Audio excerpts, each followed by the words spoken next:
Good morning, dear students. So today we are going to start with coordination compounds. Already we have completed in organic chemistry how many chapters? Metallurgy. Although metallurgy has been deleted as per new guidelines of CBSE, but still I have prepared the video lectures for that also. Then we could complete B block elements, D block elements, P and F block elements, and today we are going to start with coordination compounds and our lecture number 30, video lecture 30. So there are different type of compounds known. Ionic compounds, when I say, like sodium chloride, potassium chloride and so on. When I say covalent compounds, then like glucose, sugar, urea, etc.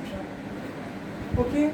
Apart from this, there is a class of compounds which are known as addition compounds. Okay. And what are addition compounds? When two or more simple stable compounds are heated, then they give a new stable crystalline compound which is known as addition compounds. And these addition compounds are again classified into two. One is double salt and the second one is known as coordination compounds. Okay. Double salt and coordination compounds, they both come under addition compounds. And double salt, when I say, let's see an example of more salt. FeSO4, NH4, 4 twice SO4, dot 6H2. Okay. So why it is called a double salt? First of all, you can see the significance of name itself. When I say double salt, since it is made up of two salts. Which two salts? Ferrous sulfate and ammonium sulfate. Whereas when I say coordination compounds, suppose potassium ferrocyanide, K4FeCN6. Okay. Why this is called a coordination compound?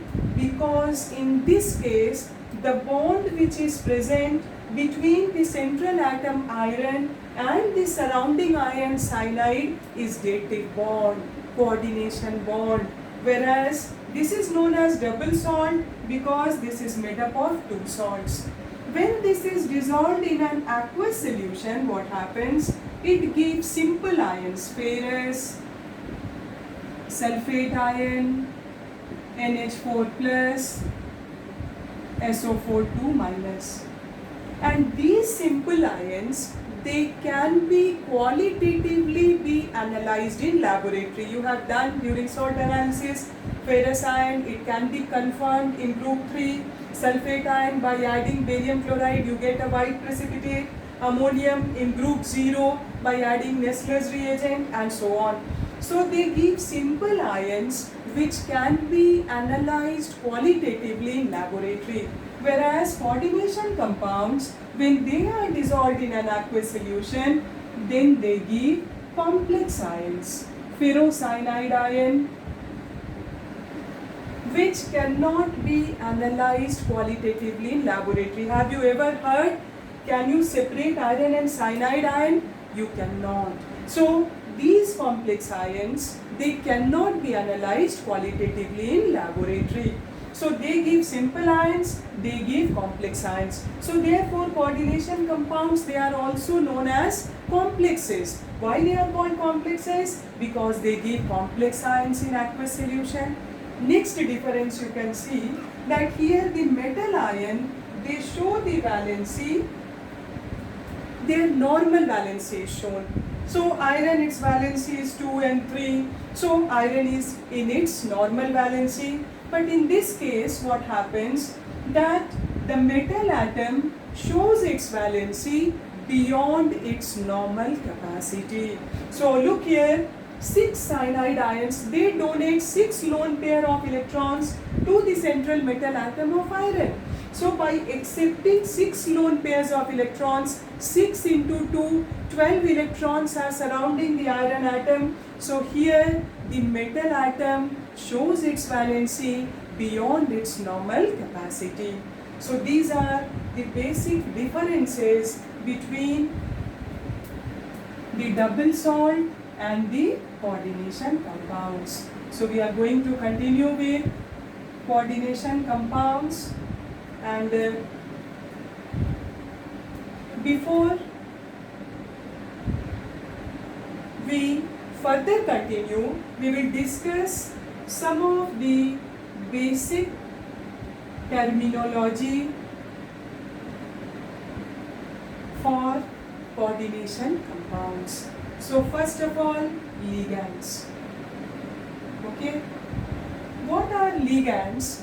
The species, it can be atoms, ions or molecules. Okay, so the species which donates lone pair of electron to the central metal atom, they are known as ligands. And these ligands, they are nothing but they are Lewis bases. Because what are Lewis bases? The species which can donate lone pair of electrons. So ligands are Lewis bases. Ligands are the species which donates lone pair of electrons, and so on. So first of all, the classification of ligands. So the first classification is on the basis of number of donor atoms. Okay, so on the basis of donor atom, the ligands, they can be monodentate, bidentate, tridentate, tetradentate, and so on.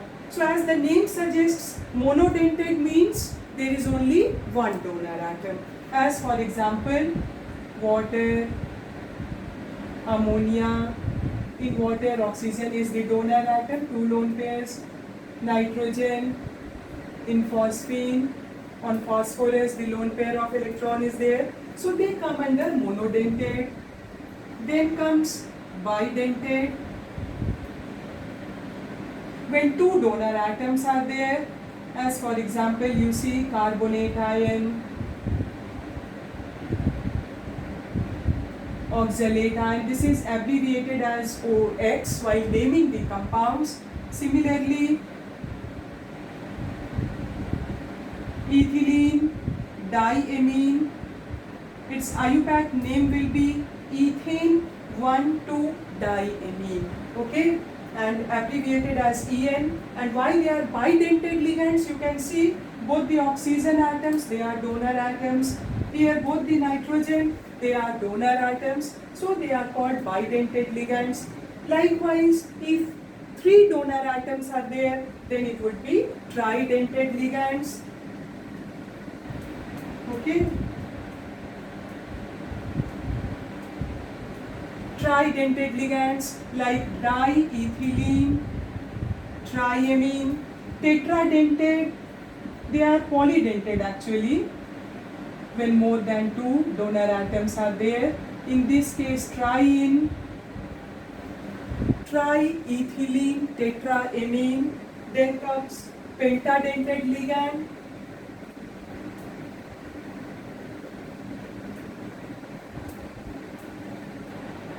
Okay.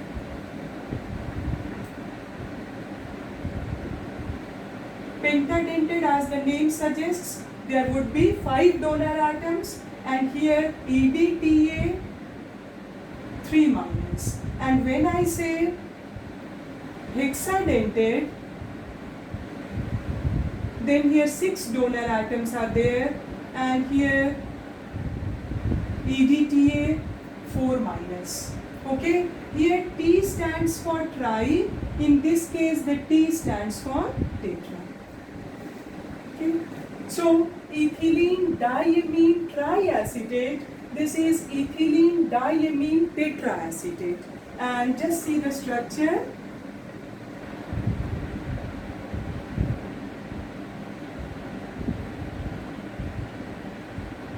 Okay.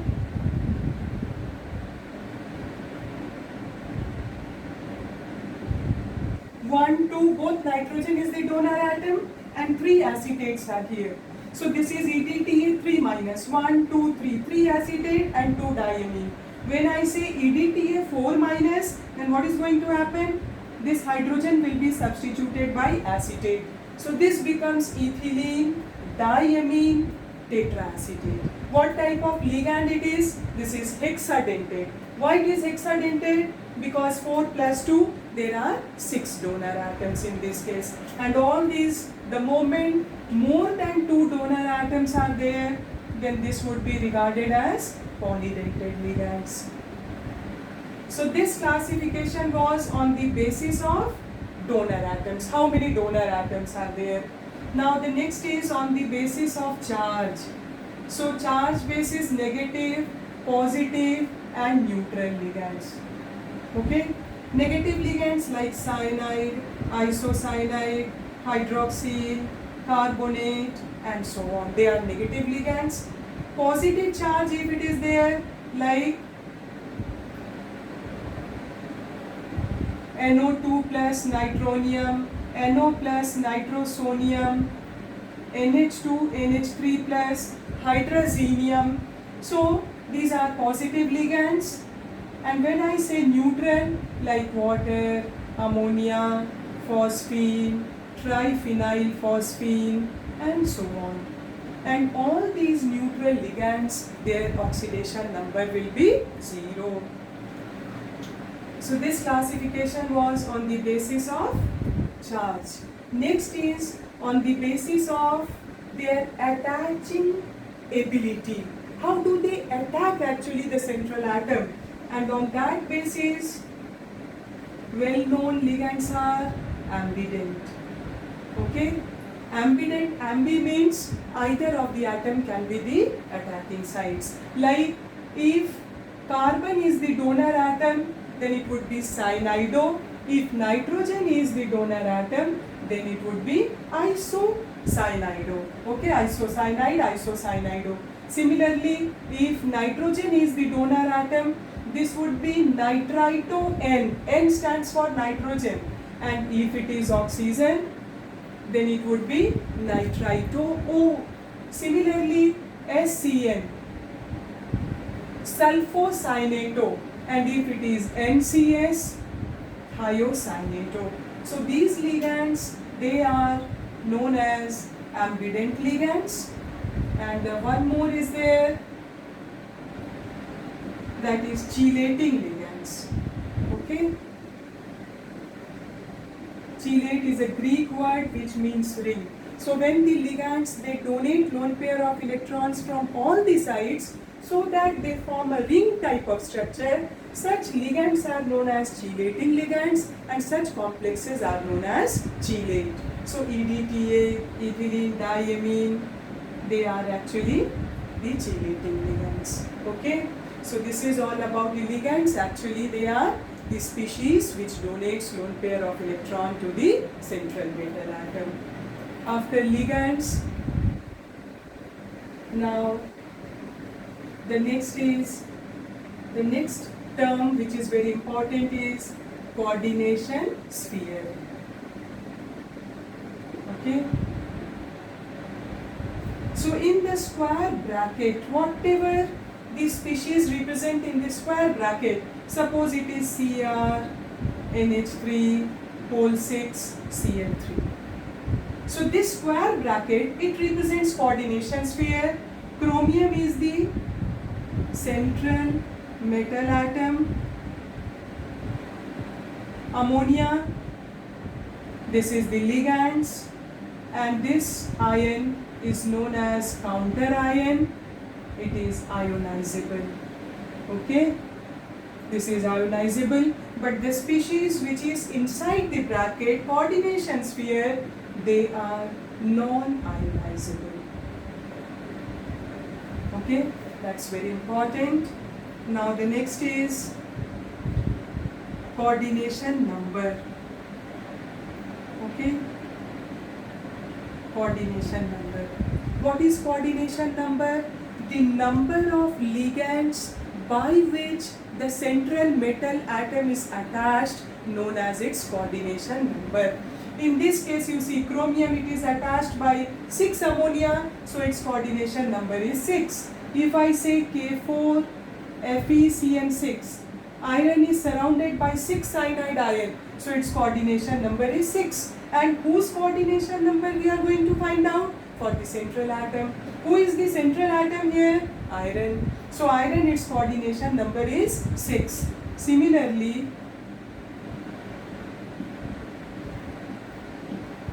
two ammonia, so the coordination number of silver is 2. If I write FeEN2, 2 plus. Although 2-ethylene diamine is attached, but since it is a bidentate ligand, so in one ethylene diamine there are 2 donor atoms. So if 2 are there, 2 into 2, 4. So here the coordination number becomes 4. Similarly, FeOX whole thrice 3 minus. OX represents oxalate. Just now I have said. So this is also a bidentate ligand. So it will be 3 into 2. So the coordination number becomes 6. This is to be taken care of. If the ligand is monodentate, then it would remain as such. So here if it is 6, 6, 2, then 2, 4, then 4, and so on. But if the ligand is bidentate, it has to be multiplied by 2. If it is a tridentate ligand, it has to be multiplied by 3, and so on. Okay? Now, next, moving on to the next terminology, we'll discuss about the oxidation state. Okay? So oxidation state we find by the conventional method itself. There is no violation, no change at all. So suppose it is FeCN6 4 minus.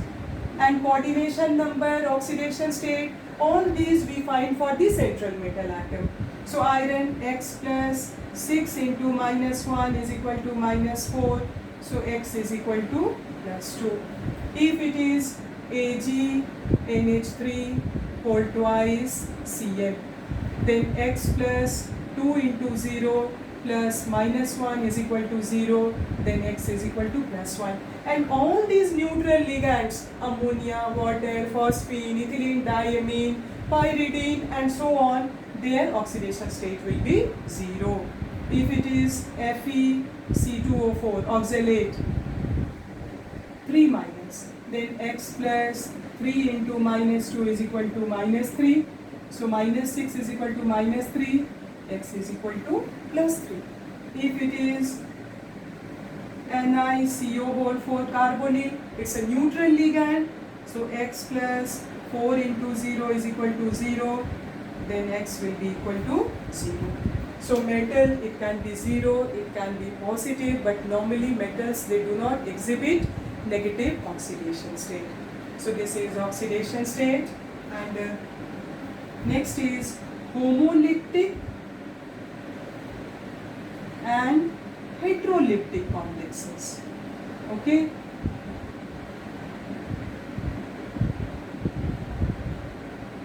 Homolytic and heterolytic complexes. As the name suggests, when the central metal atom is attached with the similar type of ligands, then it is homolytic, and if different type of ligands, then it's going to be heterolytic ligands. As for example, you see in all these examples, iron is attached with 6 cyanide, silver is attached with 2 ammonia, iron is attached with 3 oxalate, nickel is attached with 4 carbonyl. So all these examples, they come under homolytic complexes. But suppose Cr, NH3 whole 4, H2O whole twice, Cl3. Okay? And the ion which is outside the bracket, that we are not going to consider. Okay?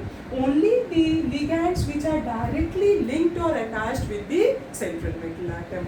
So here 4 ammonia and 2 water molecules, and all of them are monodentate ligands, as you know very well.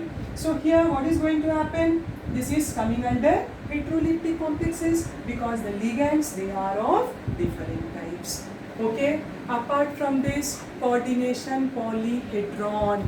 that means the geometry and shapes of the molecules. So when coordination number is 6, okay, in chemical bonding we'll study, dear children. So when coordination number is 6, then the hybridization, it can be D2sp3 or sp3d2. But let the hybridization be D2sp3 or sp3d2. The geometry or shape will always be octahedral or square bipyramidal. But if the coordination number is 4, then there are two possibilities. Hybridization, it can be sp3 or it can be dsp2. When it is sp3, then the geometry will be tetrahedral. When it is dsp2, then the shape will be square planar. So in this terminology, we have studied about the ligands, coordination number, then oxidation state, homolytic and heterolytic complexes, central metal atom, counter ion, and so on. So about coordination compounds, double salts, introductory points, you prepare it well, and in our next class we are going to study about the IUPAC formulation and IUPAC nomenclature of coordination compounds. Okay, this is very interesting chapter actually. Just like organic compounds, you can see here the nomenclature of compounds, coordination compounds, and there are certain specific rules just like organic compounds here also. Okay, so go through it, you will find very interesting while we start nomenclature and formulation of compounds. Thank you very much.